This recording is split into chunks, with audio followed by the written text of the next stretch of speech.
taman surga, sehingga yang lain berwisata ke taman dunia, kita berusaha untuk rebutan tempat di taman surga. Baik, semuanya dapat tempat dengan baik insyaallah. Nah, yang sebelah kanan saya atau sebelah selatan barangkali kasih space biar nanti yang baru masuk bisa dapat tempat. Di sebelah kiri saya masih ada beberapa ruang yang kosong, jadi mungkin yang di belakang ya untuk bapak-bapak dikasih jalan.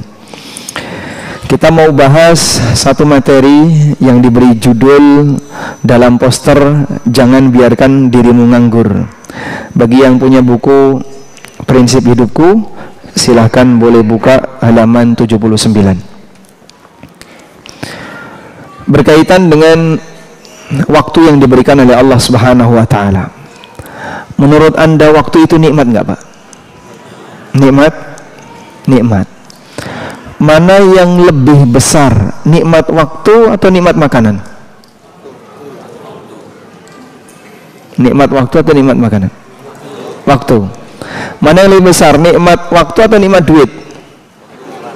Waktu. Waktu. Gimana? Oh, duit. Yang belakang jawabnya duit ya. Kalau ibu-ibu duit, bawa-bawa waktu. Karena waktu untuk nyari duit, Pak. Cara mengukurnya kayak gini. Cara mengukurnya, Anda lebih sedih mana? Kehilangan waktu atau kehilangan uang? Yang benar. Jadi kalau misalnya kehilangan uang 1 juta sama kehilangan waktu 1 jam, itu lebih menyedihkan yang mana, Pak? Serius? Ya, waktu memang nggak bisa dicari. Tapi kejujuran suasana batin nggak bisa dibohongi. Orang bisa stres gara-gara kehilangan 1 juta, kehilangan 2 juta, pusing dia. Ini kan uang belanja hari ini, kenapa hilang? Tapi dia scroll HP selama 1 jam, 2 jam nggak terasa hilang tanpa ada perasaan sedih. Seperti itu ya. Itulah kita. Sehingga bagi kita nikmat harta itu lebih berharga daripada nikmat waktu.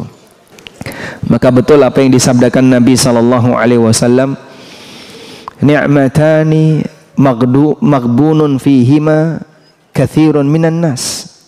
Ada 2 nikmat di mana banyak orang tertipu terhadap 2 nikmat ini. Tertipu dalam arti dia telah diberi oleh Allah nikmat itu, tapi tidak dimanfaatkan dengan baik. Sehingga dia merasa ini bukan hal yang berharga. Kalaupun hilang ya sudah, toh nanti masih ada stok yang lain. Karena dia tidak merasa itu sebagai sesuatu yang berharga. Apa kata Nabi SAW? 2 nikmat itu? As-sihhatu wal faragh. As-sihhah wal faragh, sehat dan waktu nganggur. Jadi waktu nganggur disebut oleh Nabi SAW al-faragh, artinya waktu nganggur. Anda tidak punya kegiatan apapun. Orang kalau lagi berkesibukan berarti waktunya terisi.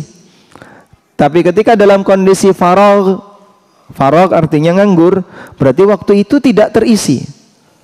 Tapi Pak, semua manusia kan pasti beraktivitas. Dia nggak berhenti. Minimal dia tidur, minimal dia istirahat. Betul.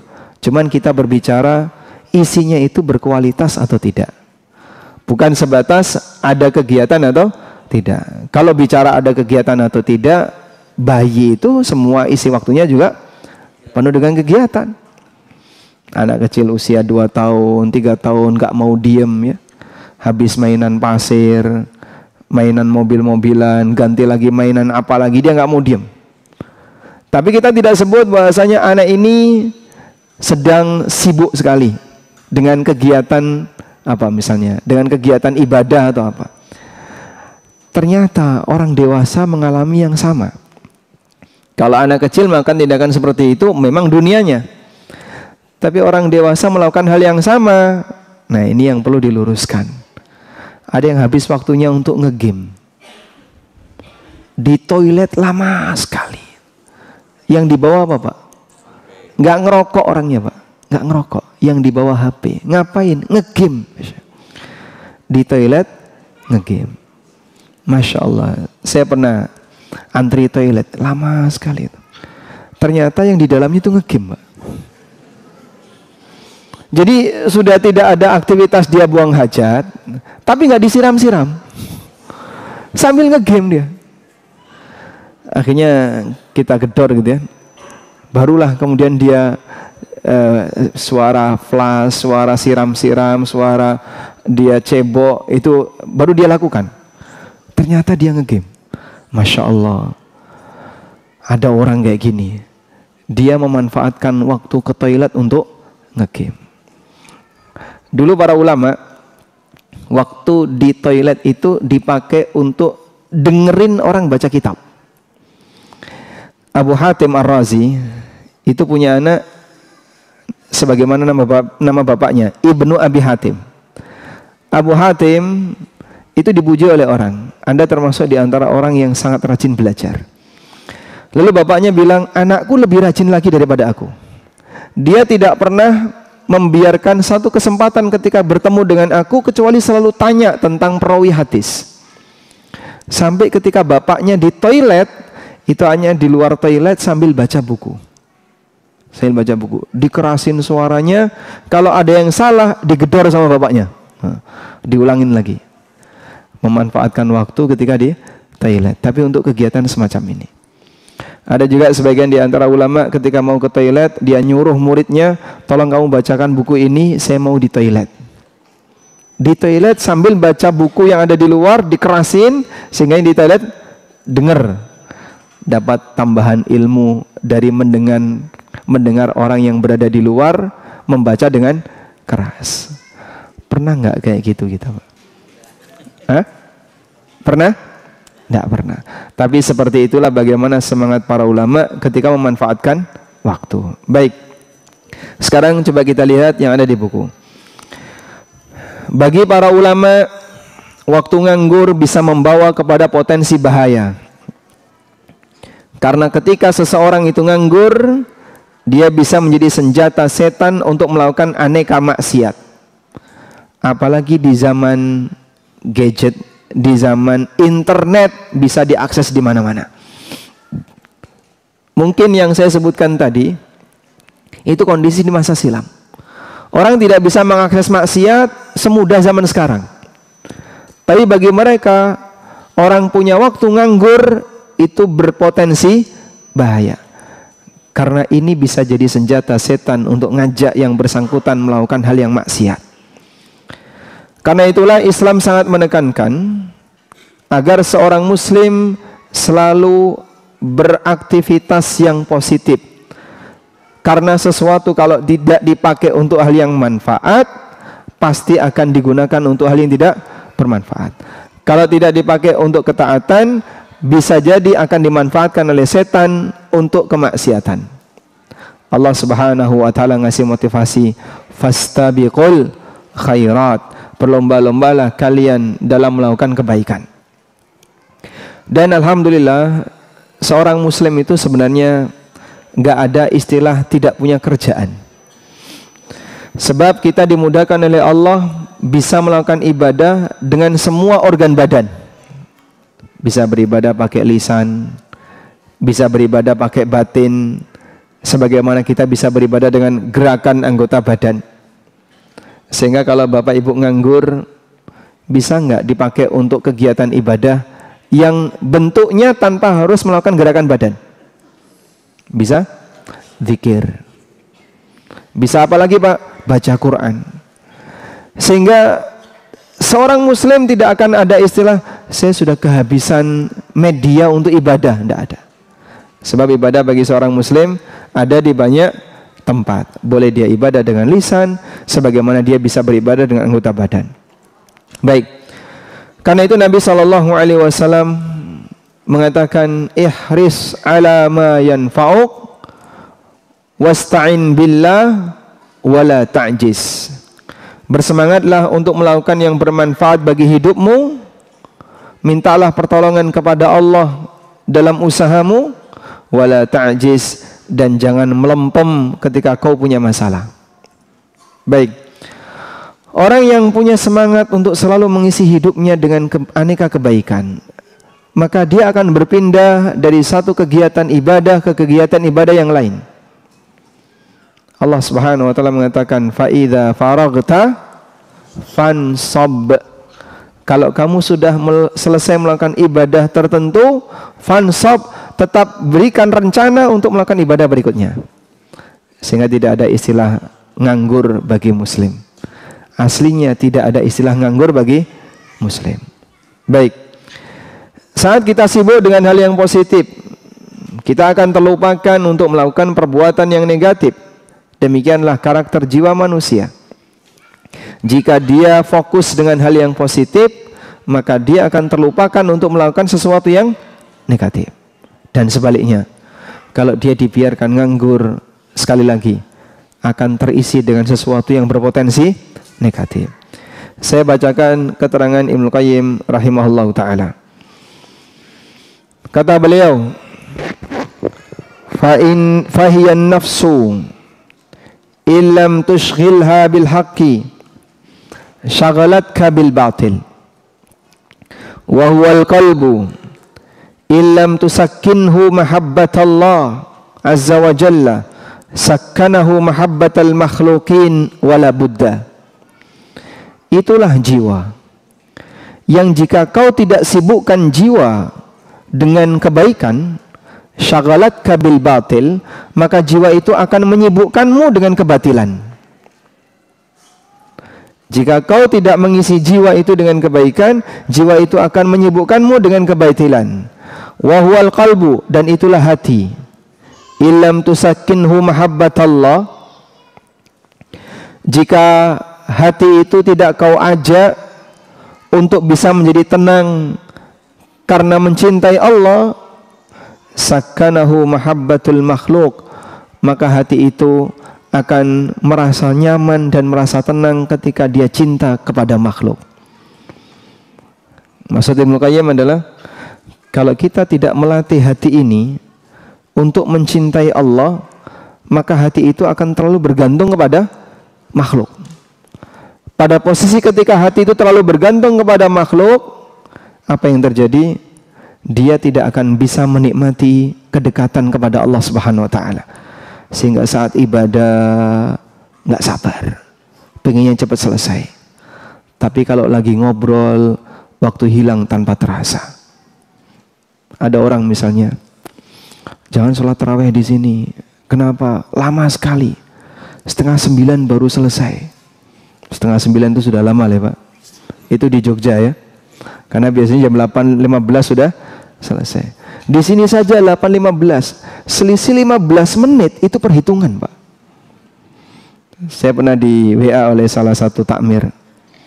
Pak, tolong kalau jadi imam jangan kelamaan, jamaah komplain.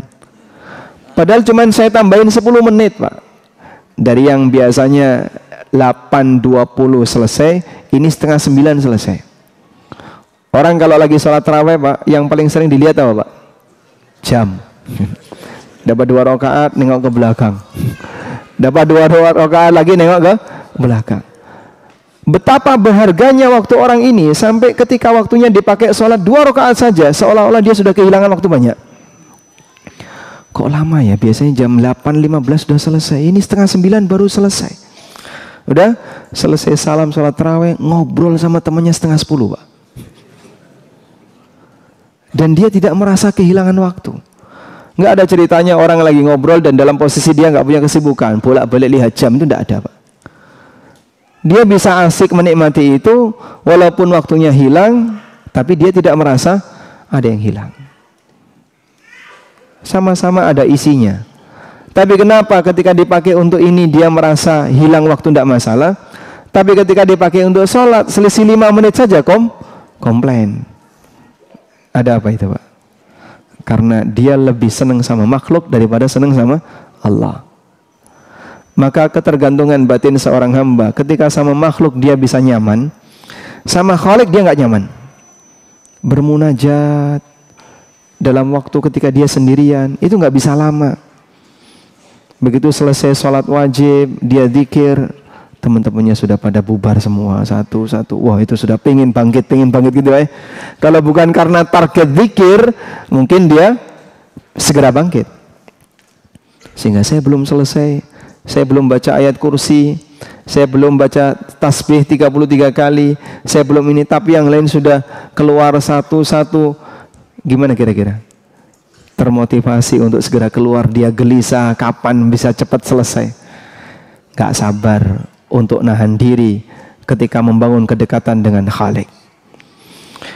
Makanya yang seperti ini perlu dilatih, sebab kita semuanya akan mengalami satu kondisi di mana kita pasti sendirian. Kapan itu? Saat mati. Sehingga ketika kita hidup, suasana kita sendirian kok nggak betah. Coba bayangin, nanti ketika kita berada di alam kubur, saat kita dimakamkan, kita sendirian. Nggak ada temannya, kecuali amal. Maka sang hamba tidak akan bisa mendapatkan ketenangan jika dia tidak melatih dirinya untuk dekat dengan Allah di saat sendirian. Maka terkadang ya, kita perlu mencoba memaksa. Coba saya paksa. Malam ini persiapan, tidur di awal waktu, bangun di akhir waktu, sama saja ya. Tidur di awal waktu, lalu berusaha untuk bangun di awal waktu. Yang biasanya belum bangun, tapi dia berusaha memaksakan diri untuk bangun. Jam 3 misalnya dia bangun. Baik, untuk kali ini saya tidak bangunkan siapapun. Biasanya mungkin dia bangunkan istrinya, dia bangunkan suaminya, tapi kali ini dia sendirian. Dalam posisi dia sendirian, dia tahan diri, jangan sampai ngantuk. Saya ingin banyak bermunajat kepada Allah. Ada satu sesi khusus yang kadang kita perlu memaksakan diri untuk itu. Sebab kalau tidak, selamanya yang namanya malas itu akan merajai dan menguasai kita. Abu Muslim Al-Khawlani rahimahullah, beliau ini termasuk mukhadram. Mukhadram itu apa? Orang yang pernah hidup di zaman Nabi SAW dan sudah masuk Islam, tapi tidak pernah ketemu Rasulullah SAW. Seperti Uwais Al-Qarni, itu mukhadram. Raja Najasyi itu mukhadram. Dia masuk kategori tabi'in karena tidak pernah ketemu Rasulullah SAW. Raja Najasyi itu sezaman dengan Nabi atau tidak? Ya, sezaman dengan Nabi SAW atau tidak? Sezaman. Siapa yang meninggal duluan? Raja Najasyi. Apa dalilnya? Rasulullah SAW sholat gaib untuk Raja Najasyi. Sehingga dia Muslim. Dan Raja Najasyi ini meninggal dunia sebelum Rasulullah SAW. Sampai disolati oleh Nabi SAW dalam peristiwa sholat jenazah gaib. Tapi gak pernah ketemu Nabi SAW. Sehingga Raja Najasyi bukan sahabat. Bukan sahabat, tapi tabi'in. Karena definisi sahabat adalah orang yang pernah ketemu Rasulullah SAW dalam kondisi beriman kepada beliau dan mati sebagai mukmin. Baik, Abu Muslim Al-Khawlani itu ulama dari Syam dan beliau tidak pernah ketemu Rasulullah SAW. Kedatangan beliau di Madinah di zaman Abu Bakar. Beliau menyesal tidak masuk dalam daftar sahabat. Sebab sahabat itu punya hak istimewa dalam syariat ini yang dipuji oleh Allah dalam banyak tempat di Al-Quran. Saat Abu Muslim itu bangun tidur, beliau mencambuk kakinya. Ayo bangun. Begitu dia melek, langsung kakinya dicambuk. Ayo bangun. Tidakkah kamu ingin berjejal bersama para sahabat ketika masuk surga? Nah, itu cara untuk memotivasi diri yang dilakukan oleh Abu Muslim. Kau memang bukan sahabat, tapi apa kau tidak ingin untuk kumpul bareng sahabat ketika mereka bareng-bareng masuk surga? Itu contoh ya. Orang yang memaksakan dirinya untuk apa? Untuk berzikir kepada Allah, untuk beribadah kepada Allah, melawan malasnya dengan mencambuki kakinya. Berarti menyiksa diri boleh nggak Pak? Ya bukan disimpulkan menyiksa dirinya gitu ya. Anda tidak harus bawa cambuk. Ya. Misalnya suruh istrinya nyubitin juga bisa ya. Baik, kita lanjutkan. Wa huwal lisan illam tushghilhu bidzikri syaghalaka billagwi. Itulah lisan. Jika kau tidak sibukkan lisan dengan berzikir kepada Allah, maka lisan akan menyibukkanmu dengan hal yang sia-sia. Banyak ngomong yang tidak ada makna. Sesuatu yang bernilai yang dilakukan oleh lisan, ada yang bentuknya baca Quran, ada yang bentuknya mengucapkan kalimat thayyibah, ada yang bentuknya membaca buku-buku agama, menyampaikan nasihat agama, membahas tentang Al-Quran dan Sunnah, dan seterusnya. Itulah lisan. Baik, coba masing-masing kita ngukur penggunaan lisan kita ini, Pak. Lebih dominan dipakai apa? Ngobrol urusan dunia atau ngobrol urusan agama? Yang mana? Dunia. Dunia. Nah, itu bukti bahwasanya kita belum memaksimalkan lisan ini untuk kegiatan agama. Kata Ibnu Qayyim rahimahullah, itulah lisan. Kalau kau tidak sibukkan lisanmu untuk berzikir, lisan akan menyibukkan kamu dalam urusan dunia. Karena itu terkadang perlu diberi target juga, Pak. Contohnya gimana? Saya jadikan tugas ya untuk para jamaah ya. Di antara jamaah yang datang dari tempat paling jauh mana? Paling jauh dari mana, Pak? Oh, dekat sini, Masya Allah. Yang paling jauh mana yang paling jauh? Dari mana? Mana? Depok, Masya Allah. Depok sini 1 jam cukup? Lebih, sampai 2 jam. Alhamdulillah. Tayyib.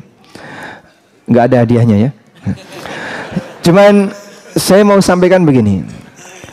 Coba jadikan ini sebagai komitmen, Pak, juga ibu-ibu. Nanti selesai kajian ini Anda pulang, bisa nggak tidak putus baca istighfar? Sanggup insya Allah? Atau mungkin Anda bisa baca subhanallah wa bihamdi, atau baca zikir yang lain, baca tahlil la ilaha illallah. Dari mulai masjid ini sampai pulang nggak putus baca tahlil. Bisa insya Allah? Tapi nanti istri ngajak ngobrol ya, Pak.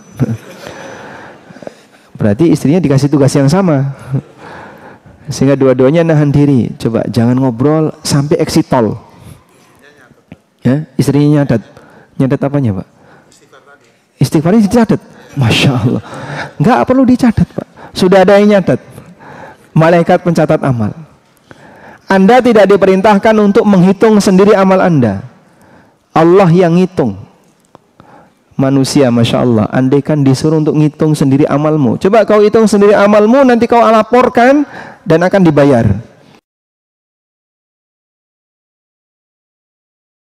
Kita beramal dan Allah sendiri yang nyadat. Ahsahullahu wa nasu. Allah, ini tolong kamu kerjakan, nanti buat laporan. Bekerjalah ini karyawan. Laporan, maka setiap aktivitas yang dia lakukan dia catatin. Jam ini ngapain, jam ini saya ngapain, sehingga dalam 1 hari ini ada sekian kegiatan yang dia lakukan, kemudian dilampirkan sebagai laporan harian. Ada perusahaan yang kayak gitu? Ada ya. Baik, kira-kira Pak, andaikan kita beramal kepada Allah disuruh seperti itu, sanggup nggak, Pak? Sanggup? Nggak sanggup, Pak. Nggak sanggup. Masya Allah, kasih sayang Allah kepada hambanya. Pertama, nggak ada yang disia-siakan oleh Allah, nggak ada yang kececer, Pak. Sehingga Bapak melakukan amal apapun semuanya tercatat, besar kecil semuanya tercatat. Faman ya'mal mithqala dzarratin khairan, siapapun yang beramal walaupun seberat dzarrah berupa kebaikan, yarahu, manusia ini akan melihatnya besok di hari kiamat. Sehingga semuanya tercatat. Yang kedua, Allah jaga sehingga catatan itu bukan seperti catatan manusia. Kemarin sudah saya laporkan tapi hilang nih, Pak, sekarang kau buat laporan baru. Nah, ini tambah kerjaan lagi, sehingga tidak ada catatan yang telah Allah catat dari amal hamba kemudian kececer hilang, itu tidak ada. Allah jaga. Innallaha la yudhi'u ajral muhsinin. Allah tidak menyia-nyiakan pahala dari amal orang yang berbuat berbuat baik. Yang ketiga, Allah tidak pernah melupakannya. Allah tidak pernah lupa. Sehingga mungkin hamba melupakan, tapi Allah tidak lupa. Wa ma kana rabbuka nasiya. Rabbmu tidak pernah melupakannya. Sehingga hamba dapat jaminan, amalmu apapun pasti dicatat, nggak ada yang kelewat. Amalmu apapun dijaga oleh Allah sehingga tidak ada yang hilang. Amalmu apapun tidak ada yang dilupakan oleh Allah. Karena mungkin misalnya ada catatan, tapi bosnya melupakan. Saya nggak ingat kalau kamu udah melakukan kayak gini. Udah, nggak saya bayar. Itu mungkin manusia ya. Tapi Allah Subhanahu wa taala mengatakan, "Wa ma kana rabbuka nasiya." Rabbmu tidak pernah lupa. Dalam hal maksiat juga sama. Kalau misalnya kita diminta untuk nyatet dosa, coba Bapak Ibu nanti setelah sampai rumah siapkan satu lembar kertas, tuliskan dosa apa yang sudah Anda lakukan dari bangun tidur sampai jam 11 siang. Banyak yang dimanipulasi. Tapi Allah Subhanahu wa taala tahu kita berbuat dosa yang kita lupakan. Ahsahullahu wa nasu, Allah menghitung semuanya walaupun manusia melupakannya. Maka tinggal kita perbanyak, silakan perbanyak. Anda tidak ngurusi catatan. Yang nyatat Allah Subhanahu wa taala. Para malaikat yang ditugasi oleh Allah itulah yang mencatatnya. Baik, maka sangat disayangkan kalau lisan dalam kondisi nganggur kemudian kita biarkan. Ibnu Qayyim mengatakan wa huwal lisan illam tushghilhu bidzikri syaghalaka bil lagwi. Itulah lisan. Kalau kau tidak sibukkan untuk berzikir, maka lisan akan menyibukkanmu dengan hal yang sia-sia. Wa ma huwa 'alaika wala budda, dan lisan tidak pernah mikir nasibmu dan itu pasti akan terjadi. Fakhtar li nafsika ihdal khatain ihdal ihtatain wa anzilha fi ihdal manzilatain. Oleh karena itu, silahkan kau pilihkan bagi dirimu yang terbaik dan posisikan dirimu pada kedudukan yang paling baik.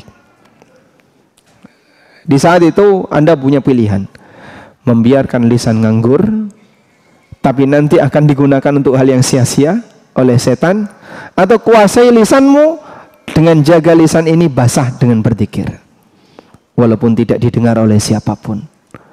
Alhamdulillah Nabi SAW mengajarkan zikir cukup dengan dihitung jari.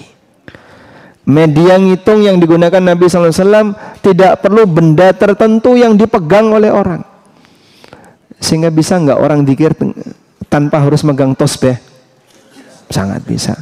Tidak harus menggunakan tasbih digital? Bisa. Dan bukan syarat zikir itu sah ketika membawa alat. Bahkan tidak dihitung pun bisa. Makanya kadang begini, Pak, saya tuh punya masalah. Kenapa? Sering keliru ngitung. Itu caranya gimana? Biasanya ngitung berapa yang keliru? Kalau sudah disuruh ngitung 100 itu Pak, banyak kelirunya. Begitu misalnya pakai jari kanan pindah ke jari kiri, tadi mulai dari mana ya? Kanan atau kiri? Mulai dari jempol atau mulai dari kelingking? Bingung kan? Sering ada kayak gitu Pak? Baik. Terus gimana caranya Pak? Biar saya nggak pusing mikir bingungnya ngitung kayak gini. Udah gini aja. Coba kau baca, misalnya mau zikir subhanallah wa bihamdi 100 kali. Kalau Bapak lihat detikan jam, subhanallah wa bihamdi, berapa detik? Ada 1 detik? 2 detik? Anggaplah misalnya 2 detik. 2 detik ya, subhanallah wa bihamdi, 2 detik. Sudah? Berarti 2 kali 100, 200 detik. 200 detik, Anda butuh waktu kurang lebih 3 menit lebih dikit. Berarti Bapak subhanallah wa bihamdi cukup 4 menit sudah lebih dari 100. Ya? Gak usah dihitung, lihat saja timer, lihat saja jam. Dari panjangnya di sini sampai di sini saya tidak akan putus membaca subhanallah wa bihamdi. Pasti lebih dari 100. Dan lebih dari 100 boleh, tapi kalau kurang nggak dapat fadilah. Sebab yang disebutkan untuk zikir subhanallah wa bihamdi 100 kali, ya, Itu kalau kurang nggak dapat fadilah, kalau lebih boleh. Karena Nabi SAW mengatakan kecuali orang yang berzikir lebih dari itu. Berarti kalau lebih dari 100 boleh? Boleh. Abu Hurairah radhiyallahu anhu dalam sehari beliau membaca subhanallah, membaca tasbih 3000 kali dalam sehari. Ya. Khalid bin Ma'dan dalam sehari bisa membaca 12.000 kali. Beberapa orang soleh masa silam saking seringnya membasahi lisannya dengan zikir sampai angka zikir yang dia baca itu di satuan ribuan. Yang kita mungkin baru puluhan atau enggak sampai 100. Kalaupun bisa 100, walhamdulillah. Baik. Maka pilihkan untuk diri kita yang terbaik, karena jika tidak dimanfaatkan untuk kebaikan, akan dimanfaatkan oleh setan untuk menggunakan media itu sebagai alat maksiat. Untuk itulah dulu para ulama sangat membenci orang yang nganggur. Selain karena mereka buang-buang waktu, orang yang nganggur lebih mudah berbuat maksiat. Itu dulu loh Pak. Kalau sekarang lebih beresiko lagi. Dengan adanya HP, dengan adanya internet, di posisi ketika kita sedang nganggur. Baik. Bapak-bapak ya, kalau misalnya Bapak mau tidur nggak bisa tidur, kelimbang-kelimbung di atas kasur nggak bisa tidur ya, megang HP sendirian nggak bisa tidur. Kira-kira solusi apa yang sebaiknya kita lakukan? Nyetel murotal sampai tidur.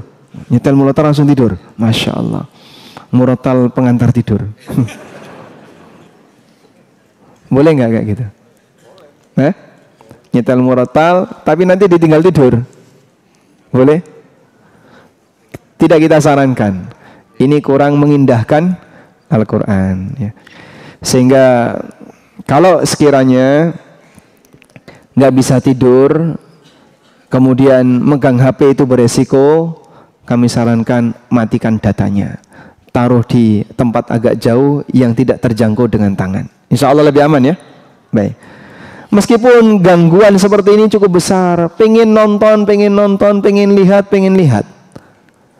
Dan ada banyak cara yang bisa dilakukan oleh masing-masing muslim untuk menjaga dirinya. Sebab ini situasi kritis. Dulu bagi para ulama kalau nggak bisa tidur mereka sholat. Sehingga nggak bisa tidur ya sudah ambil air wudhu sholat. Sampai kondisi ketika mereka ngantuk baru tidur. Itu dulu ya.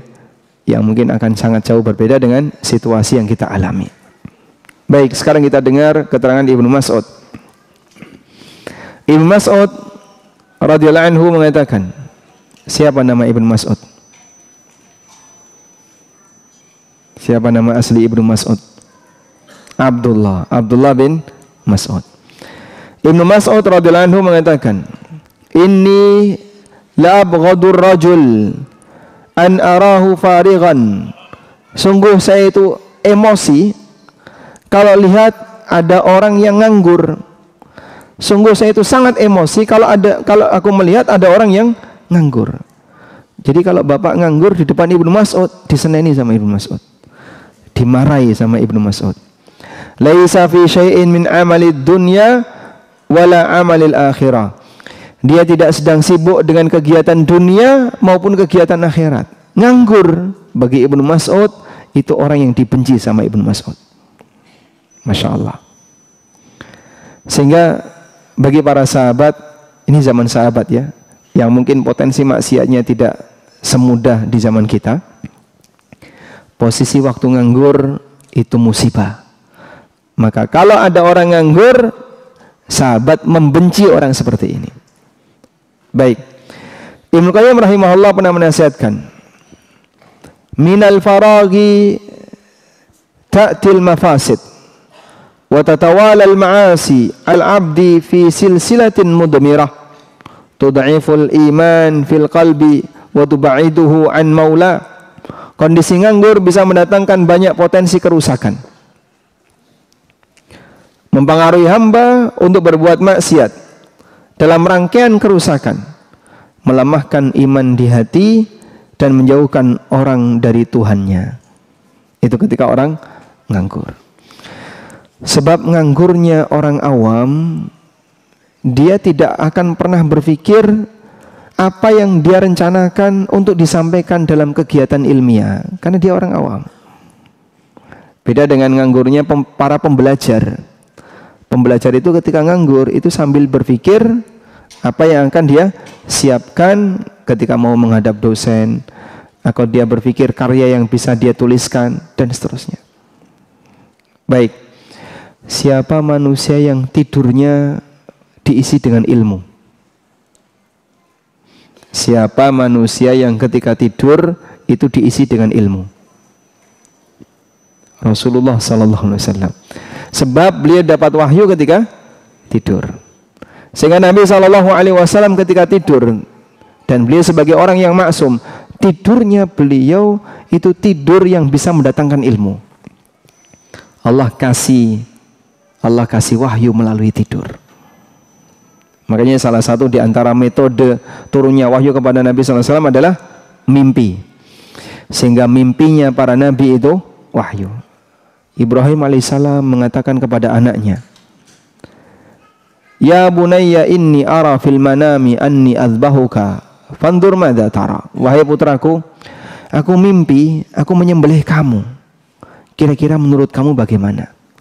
Ismail yang ngerti tentang status mimpi bapaknya, beliau mengatakan, "Ya abatif al ma tu'mar satajiduni insyaallahu minas sabirin." Wahai ayah, silahkan Anda kerjakan apa yang diperintahkan untuk Anda. Masya Allah.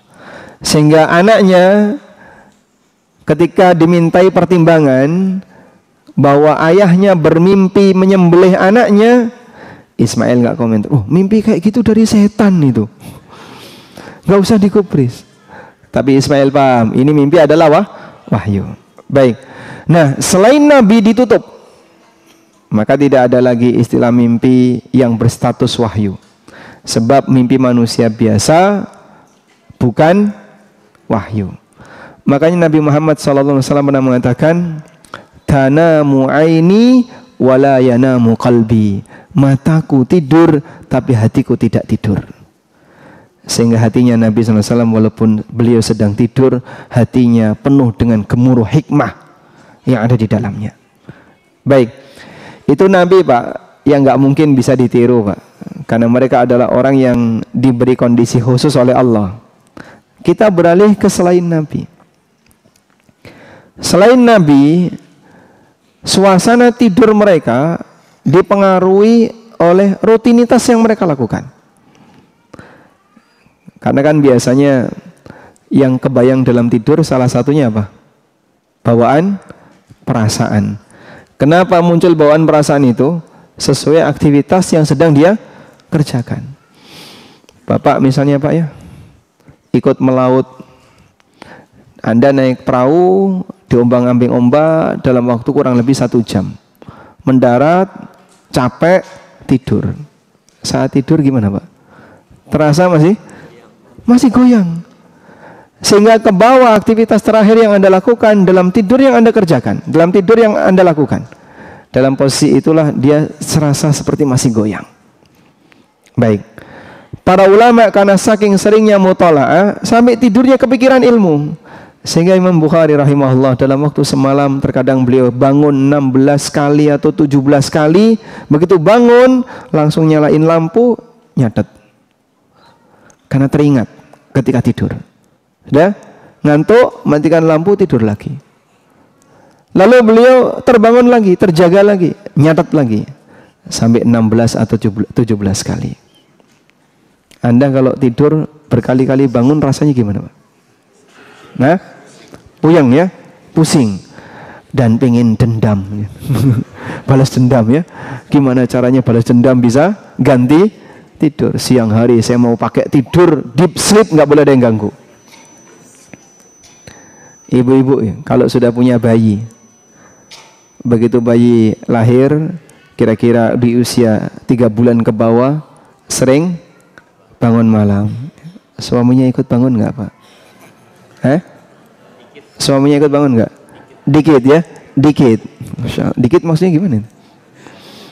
Bangunin ibunya, melek. Tidur lagi, Masya Allah. Baik.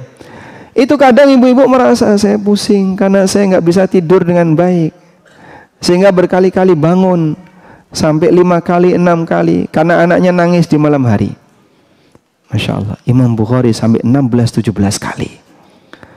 Perjuangan yang demikian besar, dan Anda menikmati karya beliau gak pakai bayar. Haddatsana qala, hadis riwayat Bukhari, gitu kan?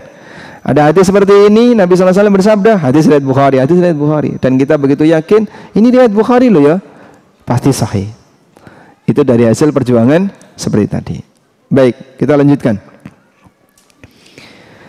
Dari sinilah kita bisa lihat mengapa para ulama di masa silam selalu tenggelam dalam kesibukan, baik kesibukan belajar, kesibukan mengajar, maupun kesibukan beramal.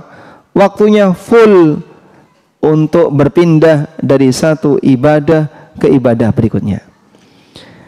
Musa bin Ismail pernah memuji seorang ulama di zaman tabi'in namanya Hammad bin Salamah bin Dinar.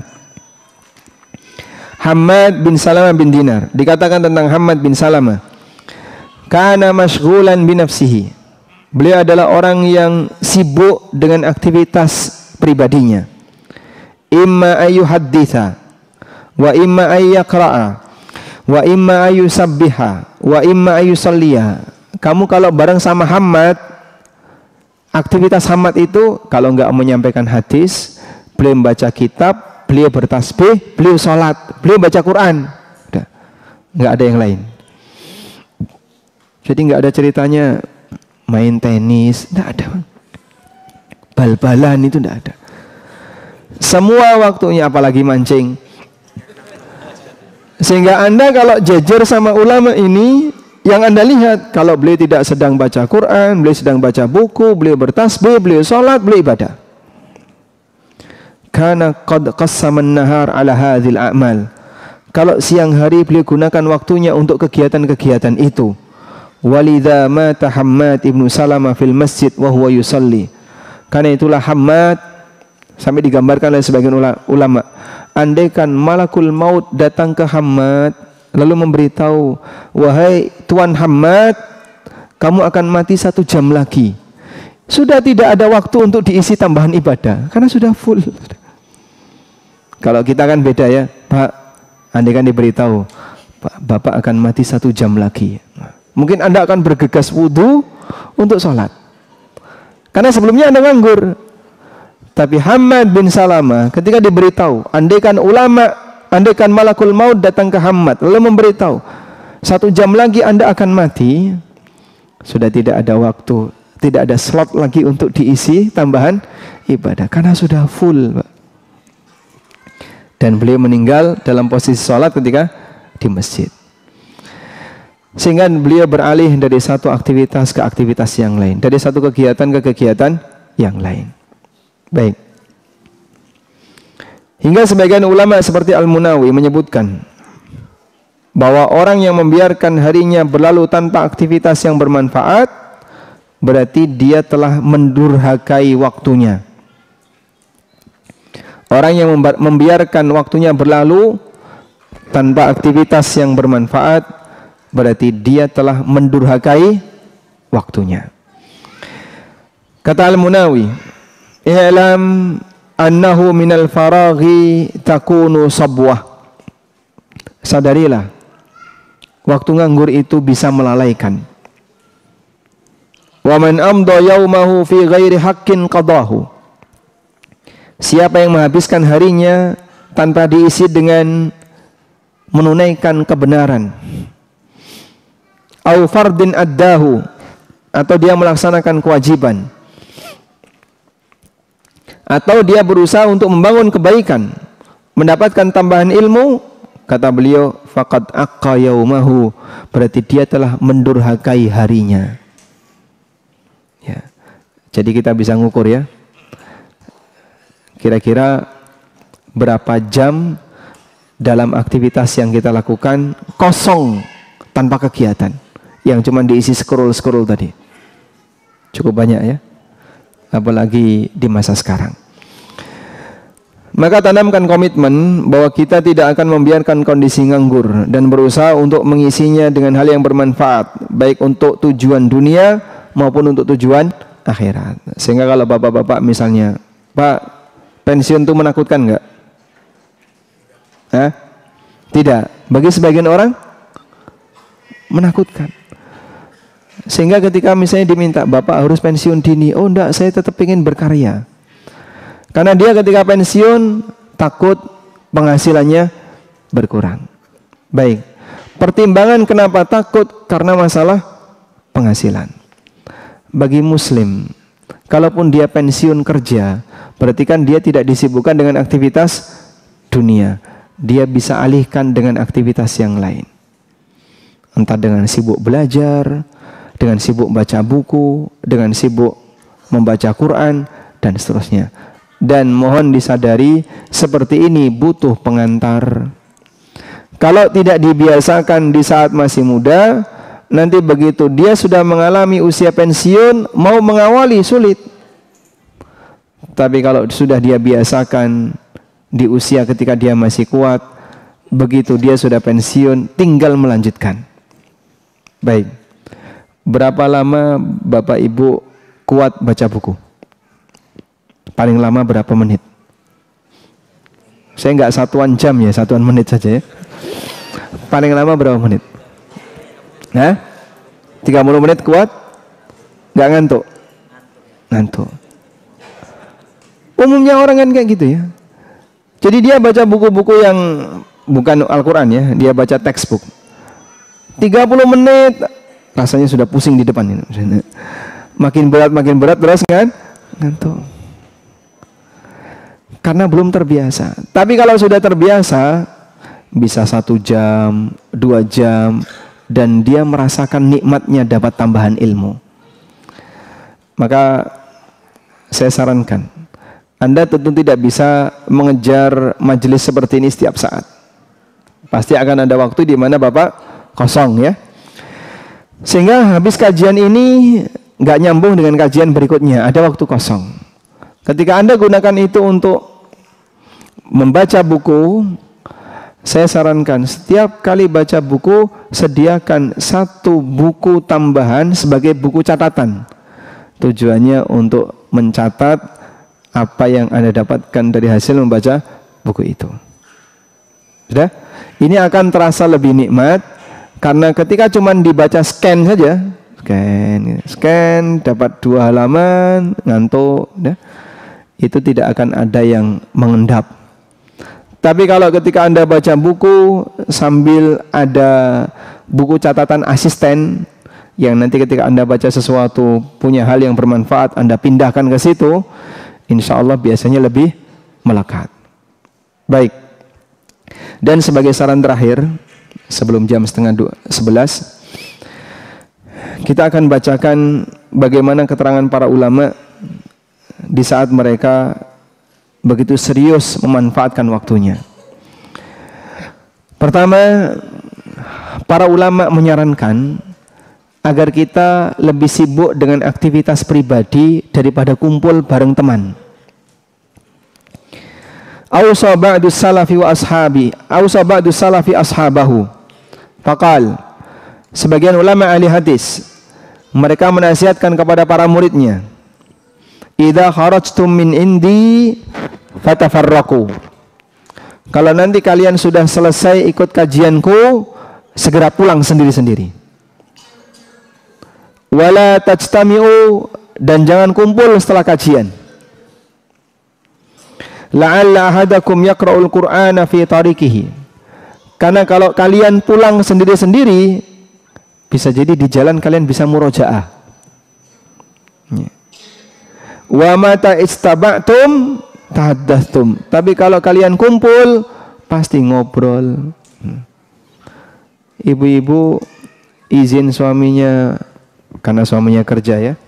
Terus izin sama suaminya, "Bang, hari ini saya mau hadir kajian." Jam berapa? Jam 9. Izin jam 9, ikut kajian. Pulangnya jam 3. Masya Allah. daurah. Masya Allah. Kajiannya selesai jam 11 kok. Dari jam 11 sampai jam 3 kemana? Kelayapan dia. Mampir ke sini, mampir ke sini. Kadang ada program makan di kafe dengan iuran tertentu, gantian bayari. Masya Allah. Pantas begitu ngumpul, selesai kajian, langsung ngumpulin dosa dan ngumpulin lemak. Nah, habis kajian makan-makan. Ya, ada sebagian jamaah ibu-ibu yang seperti itu. Dia cerita, kami kalau habis kajian terus ke warung mana, iuran, kumpulan sekian. Sampai ada ibu-ibu yang komplain, saya nggak punya duit untuk iuran, gimana? Loh, ada apa kok kami nggak punya duit? Kajiannya gratis. Iya, habis kajian kita diajak untuk iuran, kumpul bareng, terus makan-makan di mana-mana. Pantes. Selesai jam 11, pulang jam 3. Nah, kan suaminya belum pulang kerja, jadi nggak ketahuan. Izinnya tadi kan waktu keluar, tapi tidak izin waktu balik. Baik. Makanya bapak-bapak tolong dicurigai yang kayak gitu, Pak ya. Baik. Selanjutnya, ini ada keterangan yang disampaikan oleh Khalil bin Ahmad Al-Farahidi. Beliau ulama ahli bahasa di zaman tabi'in. Baik. Kata beliau seperti ini. Athqalus sa'ati alayya sa'atu aklin fiha.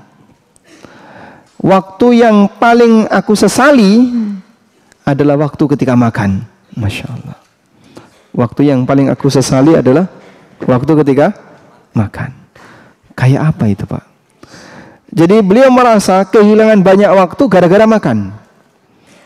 Kita enggak kan ya? Menyediakan banyak waktu untuk kulineran. Sehingga yang jadi dari Jakarta Barat ke arah timur, yang dari timur ke barat. Ketemu di Sudirman. Subhanallah. Hanya untuk ngejar kuliner, orang butuh waktu ngantri. Belum macetnya ya, macet 2 jam. Sampai sana cari parkir. Habis dapat parkir, antri meja. Antri tempat makan. Setelah antri tempat makan, antri ambil makanan. Subhanallah. Untuk satu urusan makan dia bisa menghabiskan 3 jam. Ada kajian ya. Kajian kita kurang lebih hanya 1,5 jam. Sudah selesai kajian, panitia ngundang kita makan-makan. Kajiannya 1,5 jam, acara makan-makannya 2 jam. Nggak berimbang. Nah, di sesi acara makan-makan itu hilang waktu dalam jumlah banyak, tidak terasa. Tapi ketika kajian, bolak-balik 5 jam kok nggak selesai-selesai. Karena itulah bagi para ulama ya, kegiatan yang paling dipercepat oleh mereka adalah urusan makan. Sampai di antara mereka yang karena tidak mau ngunyah, Pak, makanannya itu dilumatkan dengan air dulu. Nah, setelah hancur baru dimakan. Baik. Kan terkadang ada makanan kan enak dikunyah, Pak ya. Anda lebih milih mana? Daging potong atau daging giling, Pak? Hah? Kenapa? Bisa dikunyah, lebih enak. Anda butuh waktu untuk ngunyah daging itu. Daripada misalnya dikasih pilihan daging giling lembut, di blender sampai lembut, sampai kayak bubur gitu, silakan dimakan. Mungkin nggak doyan. Padahal sama-sama daging. Tapi bagi para ulama, menghemat waktu itu sampai urusan ngunyah saja diperhitungkan. Kita kan tidak ya, sampai harus ngantri makanan. Baik. Selanjutnya,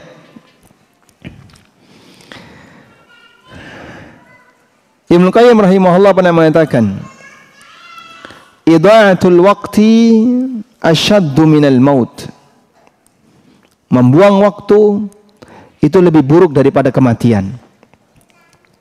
Lianna idha'atul waqti taqta'uka 'anillah wad daril akhirah. Orang ketika membuang waktu, dia nganggur, dia biarin saja, memutus hubungan dia dari Allah dan akhirat. Memutus hubungan dia dengan Allah dan hari akhir. wal mautu yaqta'uka 'anid dunya wa ahliha. Sementara kematian hanya memutus hubungan kamu dari dunia dan penduduknya. Itu ilustrasi yang diberikan oleh Ibnu Qayyim. Sehingga mereka yang demikian gigih memperjuangkan waktu, karena bagi mereka waktu itu modal terbesar untuk kehidupan seorang hamba, dan dia berada pada dua pilihan, antara jadi lebih baik ataukah dia akan menjadi budaknya setan karena tidak memanfaatkan waktu nganggur. Wallahu alam. Mungkin itu yang bisa kita sampaikan, dan kita mohon kepada Allah bimbingan agar Allah Subhanahu wa taala menjadikan waktu-waktu kita sebagai waktu yang bermanfaat. Karena terus terang saya sendiri juga merasakan ujian yang paling berat bagi hidup adalah HP. Masya Allah.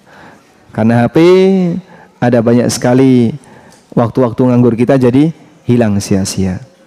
Wassallallahu ala nabiyina Muhammadin wa ala alihi wa sahbihi wasallam.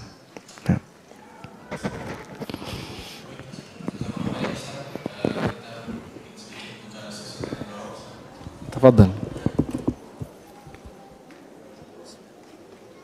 Assalamualaikum Ustaz. Salam. Bagaimana hukumnya menjual binatang seperti kalajengking, ular, Ustaz? Apakah dibolehkan?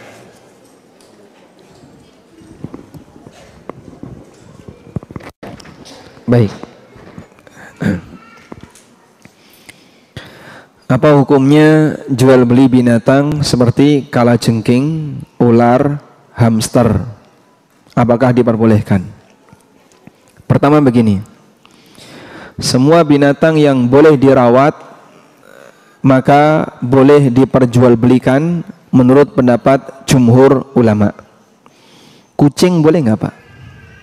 Menurut pendapat jumhur, jual beli kucing boleh. Yang melarang jual beli kucing itu mazhab Hambali.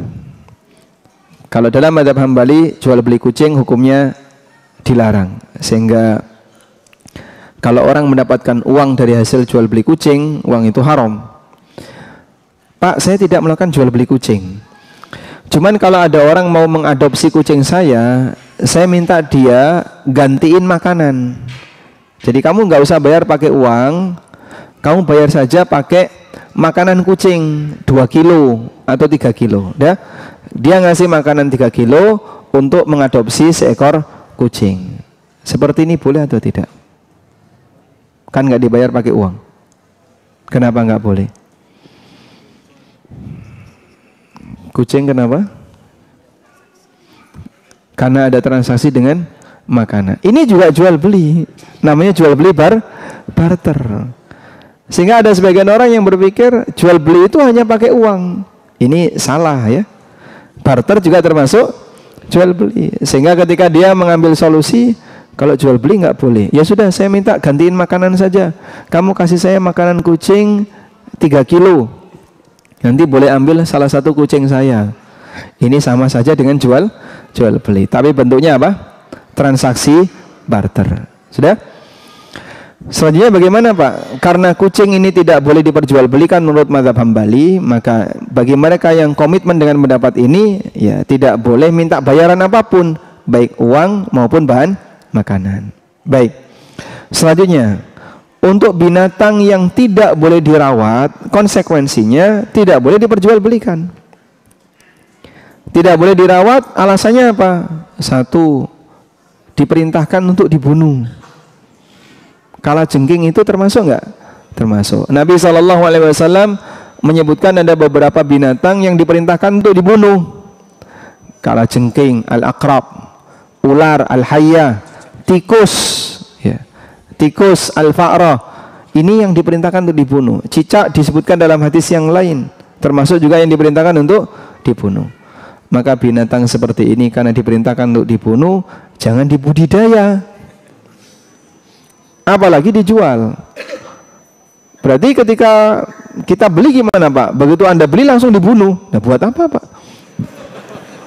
Sementara kita mau merawatnya. Baik. Sehingga dari 3 yang disebutkan tadi, ada apa tadi? Kalajengking, ular, boleh nggak diperjualbelikan? Nggak boleh. Sekarang hamster. Hamster boleh nggak Pak diperjualbelikan? Baik. Saya pernah punya tulisan tentang hamster. Dan ketika para ulama membahas tentang masalah hamster ini, mereka mengatakan tikus itu tidak boleh. Pertanyaannya, hamster itu tikus atau bukan? Hah? Satu apa namanya? Satu family atau satu film atau satu genre? Jadi pertanyaannya kembali kepada tadi, apakah hamster itu tikus atau bukan? Kalau hamster itu tikus, berarti hukumnya sama seperti tikus. Anda tidak boleh merawatnya, tapi membunuhnya. Tapi kalau hamster itu bukan tikus, maka hukumnya beda dengan tikus. Contoh, landak itu halal. Landak itu halal. Maka apa hukumnya merawat landak mini? Ada kan Pak, landak mini Pak ya? Ya. Apa hukumnya merawat landak mini? Insya Allah tidak masalah, karena landak bukan tikus. Landak di luar binatang seperti tikus yang diperintahkan untuk dibunuh, sehingga merawat landak boleh. Kura-kura yang kecil-kecil itu ya, boleh, karena kura-kura sendiri hukumnya apa? Halal. Ini binatang air, sehingga yang seperti ini boleh dirawat dan konsekuensinya boleh diperjualbelikan. Wallahu a'lam. Waalaikumsalam warahmatullahi wabarakatuh. Apakah saya boleh sambil mendengarkan ceramah? Ketika saya bekerja di sambil berceramah. Oh, mendengarkan ceramah, bukan berceramah. Baik. Apakah saya boleh sambil mendengarkan ceramah atau sambil mendengarkan murattal? Kalau mendengarkan murattal tidak kita sarankan. Jika Anda sedang sibuk, maka jangan dengarkan murattal. Tapi kalau Anda sedang dengarin murattal, jangan sibuk dengan yang lain, sehingga pilih salah satu. Baik. Selanjutnya, kalau mendengarkan ceramah, boleh nggak Pak? Boleh nggak kerja sambil dengerin ceramah? Pertama, ini kembali kepada aturan perusahaan. Di tempat Anda bekerja ada nggak larangan itu? Nggak ada Pak, bebas. Sebelah saya dengerin musik, sebelah saya dengerin kajian A, Ustadz B. Saya juga boleh dengerin kajian ustadz-ustadz yang saya suka, sepanjang tidak saling ganggu, sehingga semuanya disuruh pakai headset kalau lagi dengerin. Ya, kalau diizinkan seperti itu, berarti Anda punya ruang untuk melakukannya. Yang kedua, kira-kira ketika Anda mendengarkan ceramah itu terganggu nggak pekerjaan Anda? Kalau tidak terganggu, tidak dilarang oleh pihak perusahaan, dan Anda tidak terganggu, insya Allah diizinkan. Wallahu a'lam.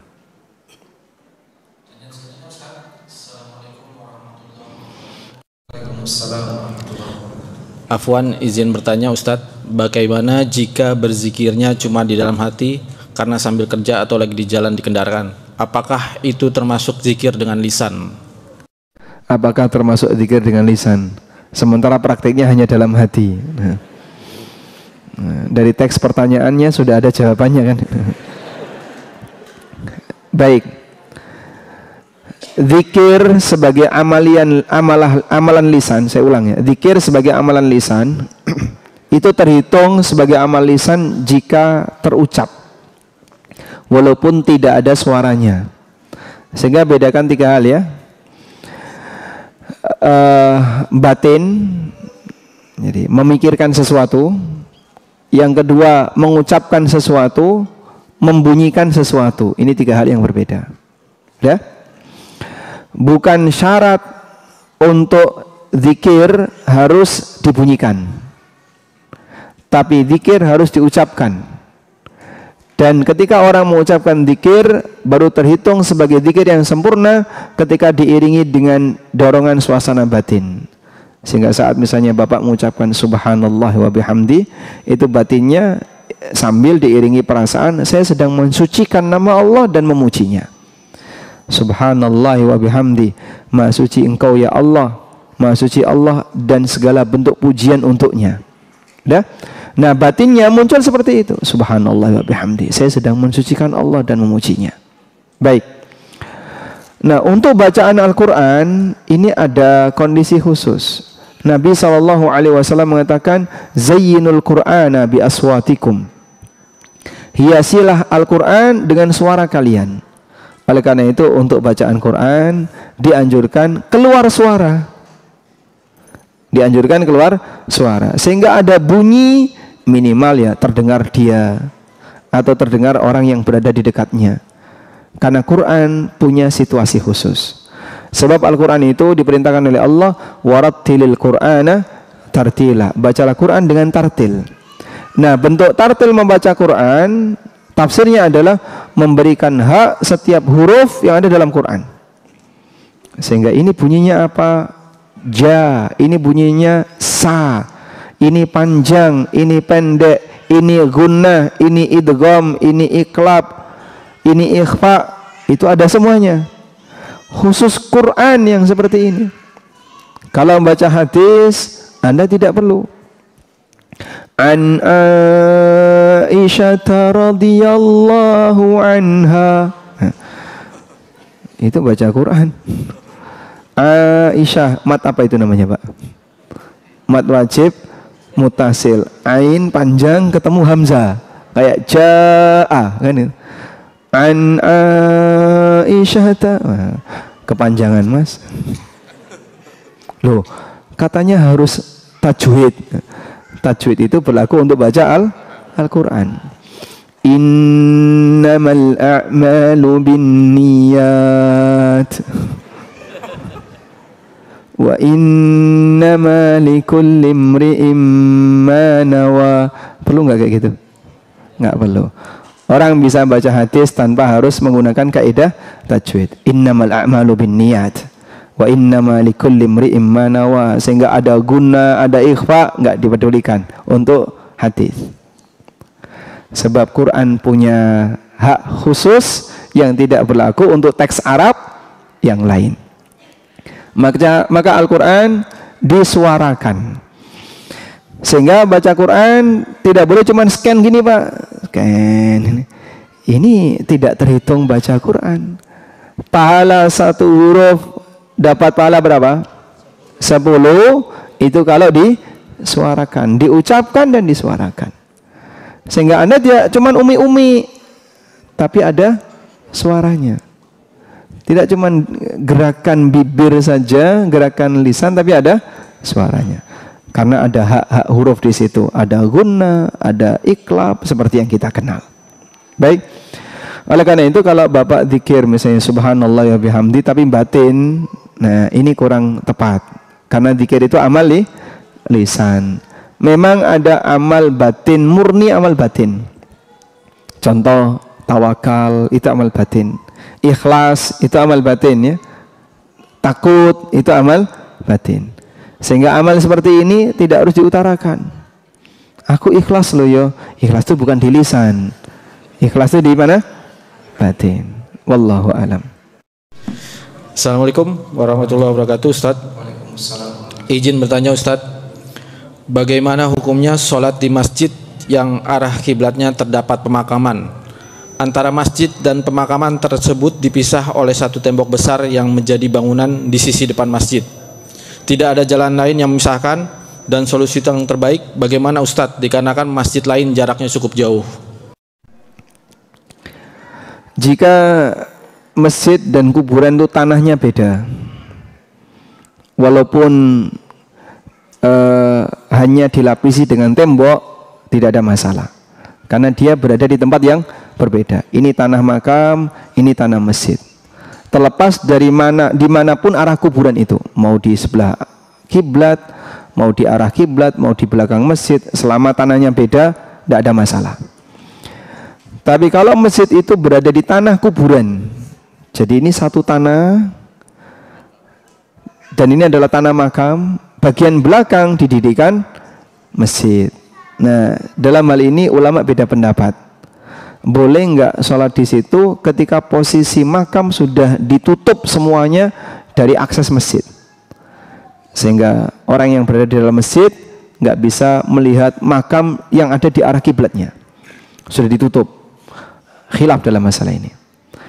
Dan wallahu alam, pendapat yang difatwakan oleh Syekh Muqbil bin Hadi Al-Wadi'i, Syekh Muqbil kita kenal, ulama Yaman ya, beliau mengatakan tidak ada masalah. Dan dalil yang dipakai oleh beliau dan beberapa ulama yang sependapat dengan beliau adalah berkaitan dengan posisi makam Nabi SAW yang berada di sudut Masjid Nabawi. Itu dihukumi di luar masjid, namun dia berada di dekat dengan masjid. Karena itu jika kita menggunakan fatwa ini, maka bapak sholat di situ insya Allah tidak masalah. Sebab sudah di tembok tinggi tadi. Apalagi kalau tanahnya beda. Tanah kuburan sendiri pak, ada pagernya. Ini masjid di luar tanah kuburan, cuman berdekatan. Dah? Studio ANB sebelahnya kuburan. Ya. Dan batasnya cuma satu tembok saja. Sehingga teman-teman Jakarta yang mau ziarah kubur boleh mampir ke studio ANB ya. Wallahu a'lam. Waalaikumsalam warahmatullahi wabarakatuh. Semenjak suami saya wafat beberapa bulan yang lalu, hati terasa hampa. Padahal sudah diisi dengan mengaji, zikir, ikut taklim, kajian langsung ataupun via Zoom. Tapi perasaan tetap nggak enak. Bagaimana ya Ustadz untuk mengatasinya? Baik, mudah-mudahan selama ini tidak berlangsung keterusan ya. Sehingga mungkin yang saat ini Anda alami, suasana batin menjadi tidak nyaman karena teringat dengan suami yang baru saja meninggal ya, akan berlalu dengan aktivitas yang Anda lakukan. Tetap jaga kebersamaan Anda dengan komunitas-komunitas orang yang baik, dengan kajian-kajian yang bermanfaat. Mudah-mudahan nanti lambat laun itu akan hilang dengan sendirinya. Dan memang tidak bisa langsung berubah. Makanya wanita masa berkabungnya diberi oleh Allah rentang waktu berapa lama? 4 bulan 10 hari. Di masa berkabung itu wanita tidak boleh safar, tidak boleh tidur di selain rumah duka. Sehingga misalnya malam ini saya pengen tidur di rumah anaknya, tidak boleh. Tidak boleh dandan. Bahkan sebagian ulama menyatakan tidak boleh pakai perhiasan. Yang biasanya sudah pakai cincin, pakai anting, dan itu terpasang terus, dari dulu terpasang terus. Maka begitu suaminya meninggal, ini dilepas untuk sementara. Anting dilepas untuk sementara. Karena tidak boleh dandan, tidak boleh pakai perhiasan. Selama berapa lama? 4 bulan 10 hari. Ada jamaah yang tanya, Pak Ustadz, ibu saya kesepian di rumah, sementara anak-anaknya di luar kota semuanya. Setelah bapak meninggal, ibu sendirian. Kasihan, boleh enggak saya ajak ibu untuk pulang ke rumah saya, nanti istirahat di rumah kami, di rumah anaknya. Tapi harus safar. Cuman masalahnya begini, ada banyak anak terkadang ngurusi satu ibu nggak sanggup pak. Anaknya 4 misalnya, ngurusi satu ibu nggak sanggup. Padahal satu bapak bisa ngurusi 4 ibu. Ya mas. Lanjutkan mas. Ustadz, Anda mau tanya, kadang menjelang tidur suka ngobrol berlama-lama dengan pasangan. Apakah termasuk buang waktu? Jazakallah. Masya Allah. Sampai jam berapa itu ngobrolnya? Baik. Ini salah satu di antara pengecualian yang disebutkan dalam Sahih Bukhari. Jadi Nabi SAW beliau punya kebiasaan ngobrol dengan istri beliau. Bapak Ibu bisa bayangin ya, siapa kira-kira orang yang menurut Anda sangat sibuk di sekitar Anda?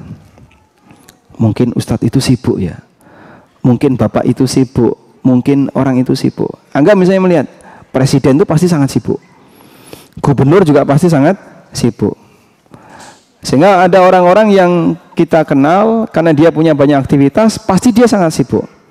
Saya kadang bayangin, seperti apa sibuknya Rasulullah SAW, yang beliau aktivitasnya penuh dengan mengajar, membimbing masyarakat, pindah dari satu tempat ke tempat yang lain. Sementara jumlah istri beliau banyak. Sehingga waktunya terbagi untuk ini, terbagi untuk ini.